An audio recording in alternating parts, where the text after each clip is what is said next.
ഏവർക്കും നമസ്കാരം. ശുഭകരമാകട്ടെ ദിനം, സന്തോഷകരമാവട്ടെ, സൗഖ്യകരമാകട്ടെ. അനുഭവങ്ങളും അനുഭൂതികളും നമ്മെ എവരെയും നയിക്കുവാനാകട്ടെ. ബന്ധങ്ങൾ, അതാണല്ലോ നമ്മുടെ വിഷയം. ഇന്ന് പരിസ്ഥിതിയിലെ ബന്ധങ്ങളെയാണ് നമ്മളൊന്ന് പരിചയപ്പെടുന്നത്. ഈ ബന്ധങ്ങൾ ഇല്ലാതെയായാൽ പരിസ്ഥിതി ഇല്ല എന്ന് തന്നെ പറയേണ്ടി വരും. അപ്പോൾ പരിസ്ഥിതി എന്ന് പറയുമ്പോൾ എന്താണെന്ന് മനസ്സിലാക്കേണ്ടതുണ്ട്. ഒരു സത്ത, നിലനിൽക്കാനുള്ള നിലപാട് തറ, പ്ലാറ്റ്ഫോം ആണ് പരിസ്ഥിതി. എന്നെ സംബന്ധിച്ചിടത്തോളം എനിക്ക് ചുറ്റും കാണുന്ന ഈ ദൃശ്യപ്രകൃതിയാണ് എന്റെ പരിസ്ഥിതി എങ്കിൽ, എന്റെ കോശത്തെ സംബന്ധിച്ചിടത്തോളം അതിന്റെ ചുറ്റുപാടുമുള്ള കലകളാണ്, കോശാന്തര ദ്രവം ആണ് പരിസ്ഥിതി എന്ന് പറയുന്നത്. ഒരു കലയ്ക്ക് അതിന്റെ അവയവമാണ് പരിസ്ഥിതി. ഒരു അവയവത്തിന് എന്റെ ശരീരമാണ് പരിസ്ഥിതി. അല്ലെങ്കിൽ ആത്യന്തികമായിട്ട് എടുക്കുക, ഒരു കോശം എടുക്കുക, ആ കോശത്തിന് എന്റെ ശരീരമാണ് പരിസ്ഥിതി. എനിക്ക് ഈ ദൃശ്യപ്രകൃതിയാണ് പരിസ്ഥിതി. ദൃശ്യപ്രകൃതിക്ക് സൗരയൂഥമാണ് പരിസ്ഥിതി. ഈ രീതിയിൽ അത് മനസ്സിലാക്കണം. അപ്പോ നമ്മളിവിടെ പ്രാഥമികമായിട്ട് സാധാരണ നമ്മൾ കരുതാറുള്ള പരിസ്ഥിതി എന്ന് വിളിക്കപ്പെടുന്ന ദൃശ്യപ്രകൃതി ഉണ്ടല്ലോ, അതിലെ വിഷയങ്ങളാണ് നമ്മൾ പഠിക്കുന്നത്. ഇത് വെച്ചുകൊണ്ട് നമ്മൾ മറ്റ് പരിസ്ഥിതികളെ കൂടെ റിലേറ്റ് ചെയ്യണം, എങ്കിലാണ് നമുക്ക് ഇതിന്റെ പൂർണ്ണരൂപം കിട്ടുക. ഇപ്പൊ വിഷയത്തിലേക്ക് പോകാം. അതിനെക്കുറിച്ച് പറയുന്നത് ഇങ്ങനെയാണ്: environmental relationships sustains balance through energy and nutrient cycles. പരിസ്ഥിതിയിലെ ബന്ധങ്ങൾ. പരിസ്ഥിതിയുടെ സന്തുലിതാവസ്ഥ എന്നത് ജൈവ അജൈവ ഘടകങ്ങൾ തമ്മിലുള്ള ബഹുക്രമ പരസ്പര ബന്ധങ്ങളുടെ ഒരു ശൃംഖലയാണ്. ഊർജ വിനിമയ ബന്ധത്തിലൂടെ സൂര്യപ്രകാശം സസ്യങ്ങളിലൂടെ ഭക്ഷണ ശൃംഖലയിലേക്ക് എത്തിച്ചേർന്ന് ജീവന്റെ നിലനിൽപ്പ് ഉറപ്പാക്കുന്നു. പോഷക ചക്രബന്ധത്തിലൂടെ അടിസ്ഥാന മൂലകങ്ങൾ പ്രകൃതിയിൽ നിരന്തരം സഞ്ചരിച്ച് അന്തരീക്ഷ ഘടകങ്ങളെ ക്രമീകരിക്കുന്നു.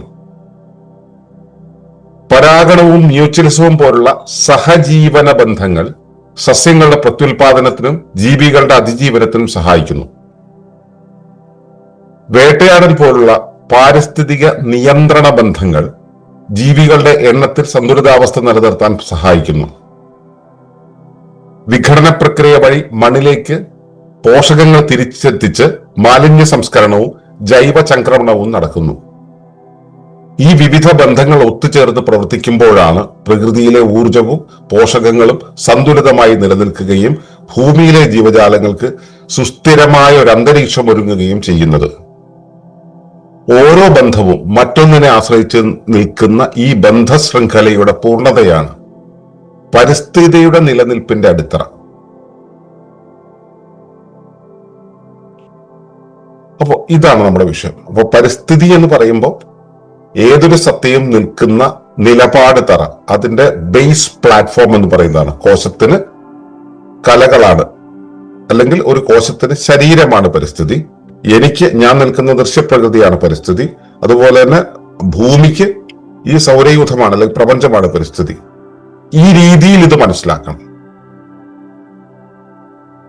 അപ്പോ പരിസ്ഥിതിയുടെ സന്തുലിതാവസ്ഥ എന്നത് ജൈവ അജൈവ ഘടകങ്ങൾ തമ്മിലുള്ള ബഹുക്രമ പരസ്പര ബന്ധങ്ങളുടെ ശൃംഖലയാണ്.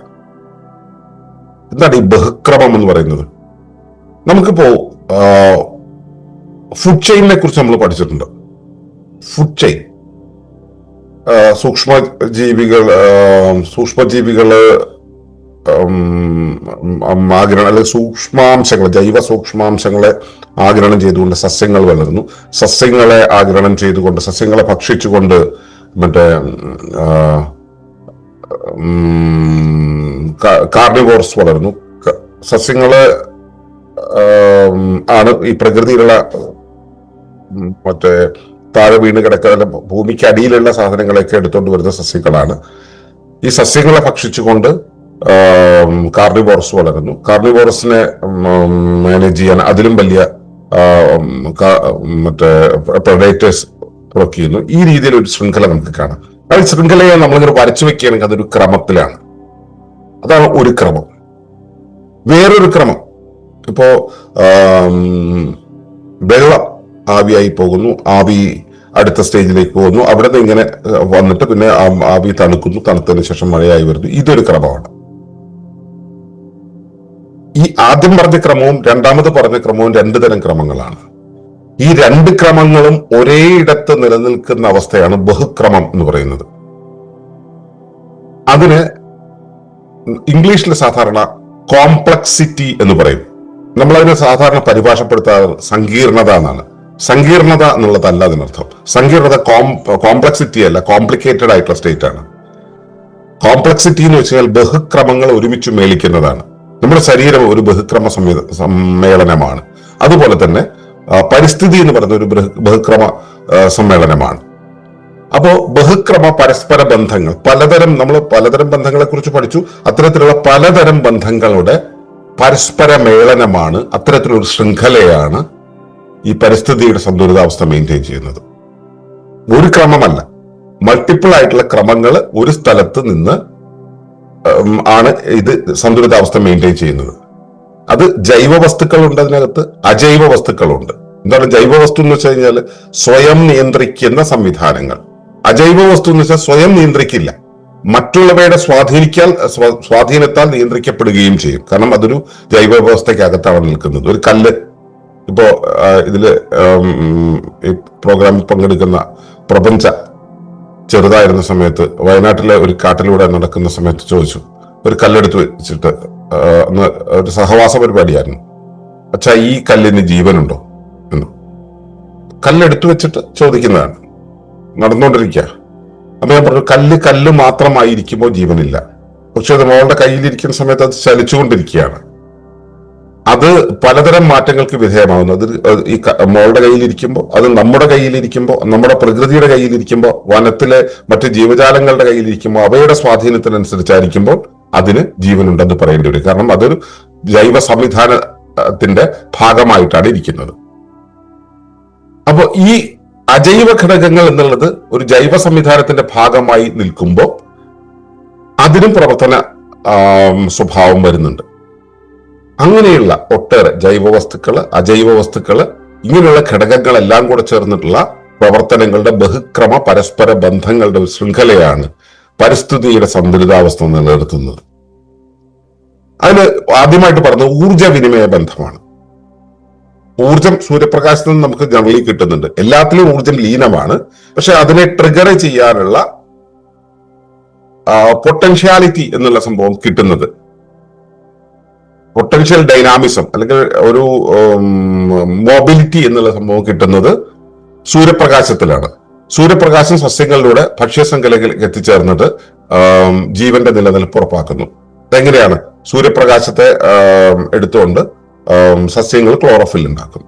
ഈ ക്ലോറോഫില്ല് മറ്റ് സസ്യങ്ങൾ ഭക്ഷിക്കും.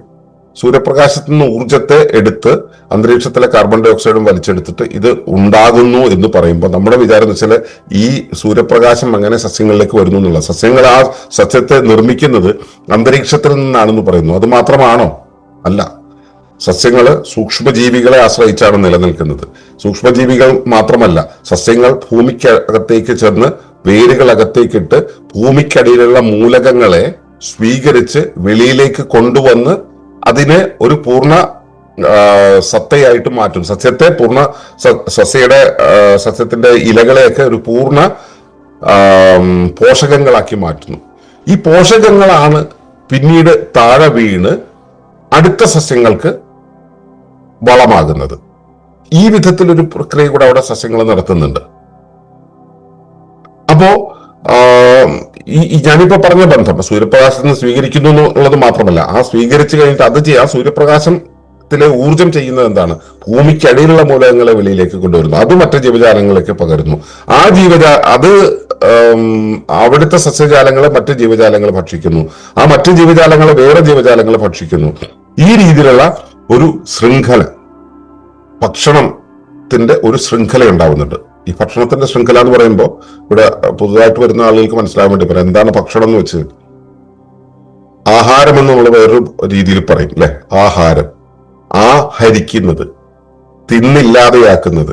ഇവിടെ ചെടികൾ വളരുന്നിരിക്കട്ടെ, ചെടികൾ വളർന്നു വളർന്നു വളർന്ന് നമ്മളവിടെ വേറൊരു ശല്യമില്ല വെച്ചാൽ ചെടികൾ വളർന്നിട്ട് ഇനി ഒന്നും വളരാനില്ല എന്നുള്ള രീതിയിലേക്ക് അങ്ങ് വളരും. ഈ വളർച്ചയെ നിയന്ത്രിക്കാൻ, എല്ലാ വളർച്ചയ്ക്കും ഒരു പരിധി ഉണ്ടാകണം എന്ന് പ്രകൃതി കൽപ്പിക്കുന്നുണ്ട്. ആ പ്രതിഭാസത്തിന്റെ പേര് സൈസ് റൈറ്റ്നെസ് എന്നാണ്, വളർച്ചാ പരിധി എന്ന് പറയും.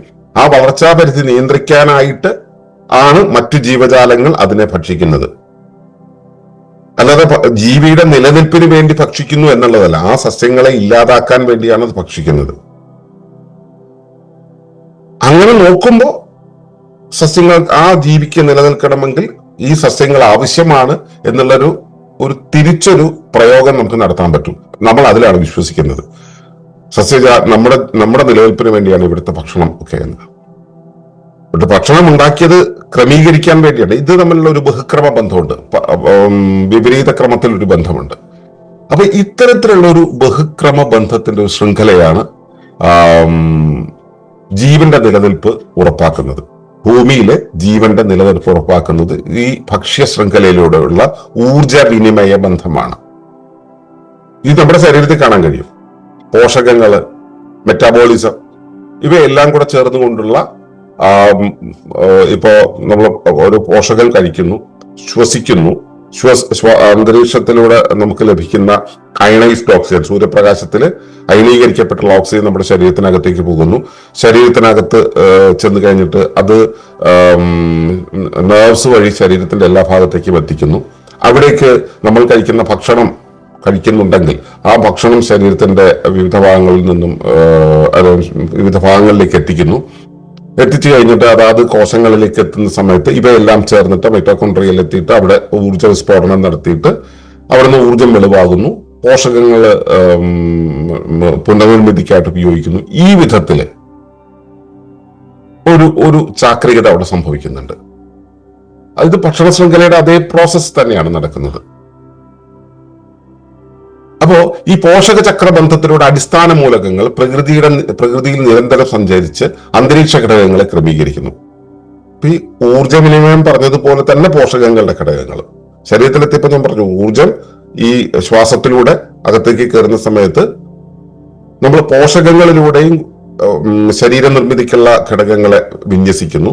ഇവയെല്ലാം പോഷകവും ഊർജവും എല്ലാം കൂടെ ചേർന്നുകൊണ്ട് പ്രവർത്തിച്ചുകൊണ്ടാണ് നമ്മുടെ ശരീരത്തിന്റെ ബിൽഡിംഗ് നടപ്പിലാക്കുന്നത്. അപ്പോ പോഷക ചക്ര ബന്ധത്തിലൂടെ ഈ ഒരു അടിസ്ഥാന മൂലകങ്ങളുടെ പ്രകൃതിയിലെ നിരന്തര സഞ്ചാരം അവിടെ സംഭവിക്കുന്നുണ്ട്. അവിടെ അന്തരീക്ഷ ഘടകങ്ങൾ ക്രമീകരിക്കപ്പെടുകയാണ് ചെയ്യുന്നത്, ശരീരത്തിനകത്തായാലും പുറത്തായാലും. ഇനി ഇപ്പൊ ജീവികൾ പലതും ഇവിടെ ഉണ്ട്, പ്രകൃതിയിൽ ഇഷ്ടംപോലെ ജീവികളുണ്ട്. ഈ ജീവികൾ ഒരു സിംബയോട്ടിക് റിലേഷൻഷിപ്പിലാണ് നിൽക്കുന്നത്. സിംബയോട്ടിക് എന്ന് വെച്ച് കഴിഞ്ഞാൽ ഞാൻ ജീവിക്കുമ്പോൾ അത് മറ്റൊന്നിനെ ആശ്രയിച്ച് ജീവിക്കുന്നു, ആ ജീവി എന്നെ ആശ്രയിച്ച് ജീവിക്കുന്നു. കാക്ക പോത്തിന്റെ പുറത്തിരിക്കുന്നു, പോത്തിന്റെ പുറത്തിരിക്കുന്ന ചെള്ളിനെ കാക്ക തിന്നുന്നു. അപ്പോ പോത്തിന് കാക്ക സഹായിയാണ്, കാക്കയ്ക്ക് പോത്ത് സഹായിയാണ്. ഈ രീതിയിലുള്ളതാണ് സിംബയോട്ടിക് റിലേഷൻഷിപ്പ് എന്ന് പറയുന്നത്, സഹജീവന ബന്ധം. അപ്പോ ഈ പരാഗണം ഒരു സഹജീവന ബന്ധമാണ്. അങ്ങനെ എന്താണ് പരാഗണം? വണ്ട് വന്ന് തേൻ കുടിക്കുന്നു, അപ്പൊ തേന് വണ്ടിന് കിട്ടി. ഈ വണ്ട് അത് ചെയ്യുന്നത് കൊണ്ടാണ് ഇതിൽ പരാഗണം നടക്കുന്നത്. അപ്പൊ ഇതിങ്ങനെയുള്ള ആ ഒരു പാരസ്പര്യം അവിടെ സംഭവിക്കുന്നുണ്ട്. അത് മ്യൂച്വലിസം എന്നുള്ളത് പരസ്പരം, ഞാൻ മുമ്പേ പറഞ്ഞിട്ടുള്ള ഈ കാക്കയും പോത്തും തമ്മിലുള്ള ബന്ധം, ഇത്തരത്തിലുള്ള സഹജീവന ബന്ധങ്ങൾ സസ്യങ്ങളുടെ പ്രത്യുൽപാദനത്തിനും ജീവികളുടെ അതിജീവനത്തിനും സഹായിക്കുന്നു. ഇനി വേറൊന്ന്, വേട്ടയാടൽ നമ്മൾ കണ്ടിട്ടുണ്ട്. അപ്പൊ നമ്മള് പഴയ നീതിസാരം വെച്ച് നമ്മൾ നോക്കുകയാണെങ്കിൽ നമ്മൾ പറയും ചെന്നായ ക്രൂരമൃഗമാണ്, സിംഹം ക്രൂരമൃഗമാണ് നമ്മൾ പറയും. സത്യത്തിൽ വേട്ടയാടൽ എന്താണ്? ഒരു കാട്ടിലെ മാനുകൾ ഉണ്ടെന്നിരിക്കട്ടെ, മാനുകളുടെ പണി എന്താണ്? അവിടെയുള്ള സസ്യജാലങ്ങളെ തിന്ന് ഇല്ലാതാക്കുക എന്നുള്ളതാണ്. അത് തിന്ന് ഇല്ലാതാക്കുന്നതിന്റെ പരിധി, തിന്നുന്ന സമയത്ത് വേറെ പ്രൊഡക്റ്റേഴ്സ് ഒന്നും ഇല്ലാന്ന് വിചാരിക്കുക.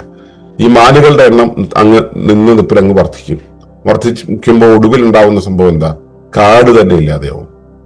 അതിനെ റെഗുലേറ്റ് ചെയ്യാനാണ് കടുവ ഉണ്ടായിട്ടുള്ളത്. കടുവ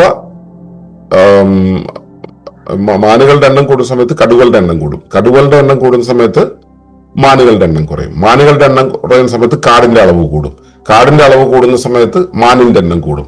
മാനിന്റെ എണ്ണം കൂടുമ്പോൾ കടുവയുടെ എണ്ണം കൂടും. കടുവയുടെ എണ്ണം കൂടുമ്പോൾ മാനിന്റെ എണ്ണം കുറയും. ഇതിങ്ങനെ സെൽഫ് റെഗുലേറ്റ് ചെയ്തുകൊണ്ടിരിക്കും. നമ്മളിപ്പോ നമ്മുടെ ഇക്കോ സ്പിരിച്വൽ സഹവാസങ്ങളിൽ നമ്മൾ ചെയ്യുന്ന ഒരു ഗെയിം ഉണ്ട്. ഈ പ്രോസസ്സിന് നമ്മൾ വളരെ കൃത്യമായിട്ട് മനസ്സിലാക്കും എങ്ങനെയാണ് ഓട്ടോ റെഗുലേഷൻ എന്നുള്ളത് പ്രകൃതി നടക്കുന്നത്. നമ്മൾ പ്രത്യേകിച്ച് ഫോർമുല എഴുതി വെക്കേണ്ട, നമ്മുടെ ബുദ്ധി ഉപയോഗിക്കേണ്ട, ഇത് പ്രകൃതിയിൽ ഓട്ടോമാറ്റിക്കലി സംഭവിച്ചുകൊണ്ടേയിരിക്കും. അപ്പോ ഈ വേട്ടയാടൽ എന്ന് പറയുന്നത് അതാണ്. അത് പാരിസ്ഥിതിക നിയന്ത്രണമാണ്. ഈ പാരിസ്ഥിതിക നിയന്ത്രണ ബന്ധങ്ങൾ ജീവികളുടെ എണ്ണത്തിൽ സന്തുലിതാവസ്ഥ നിലനിർത്താൻ സഹായിക്കുന്നു. എന്തുകൊണ്ടാണ് മനുഷ്യന്റെ കുലം ഇല്ലാതെയാകുന്നു പറയുന്നത്? മനുഷ്യൻ ഈ നിയന്ത്രണ വ്യവസ്ഥയെ തെറ്റിച്ചാണ് ജീവിക്കുന്നത്. അവൻ ഒരു ചെറിയ അപകടം ഉണ്ടായി മരിക്കാൻ സാധ്യതയുള്ള സാധനത്തിന് ആശുപത്രി കൊണ്ടുപോയിട്ട് രക്ഷിക്കും. പ്രകൃതിയുടെ താളാണ് തെറ്റുന്നത്. മനുഷ്യൻ അവന്റെ ധിഷണ ഉപയോഗിച്ചിട്ട്, അവന്റെ സാങ്കേതികത ഉപയോഗിച്ചിട്ട് അവൻ അതിനെ അതിജീവിക്കാൻ ശ്രമിക്കുന്ന സമയത്ത് അവിടെ നഷ്ടമാകുന്നത് പ്രകൃതിയുടെ ബാലൻസ് ആണ്. ഏതുവരെ പോകുന്നത്? ടോട്ടൽ ബാലൻസ് തെറ്റുന്നവരെ പോകും.